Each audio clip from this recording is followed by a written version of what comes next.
If you're using Mylio Photos Plus, you can take advantage of a great feature called Tap to Sync.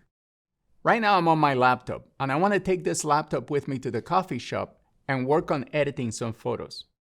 But those photos are not in the internal drive of this laptop right now. So what I'm going to do is I'm going to use the Tap to Sync feature to make sure that the originals travel with me on this laptop and I can access them anywhere I want with this particular device.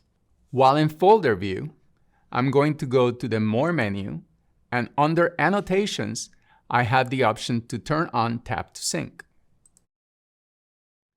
Now I have an icon on every folder that allows me to select what quality image I keep locally.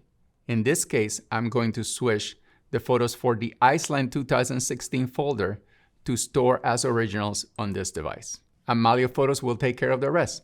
The originals will be saved in this computer, and now I can go to the coffee shop, to the park, and work on those images within Mylio or edit them externally on any application because the original files will be with me.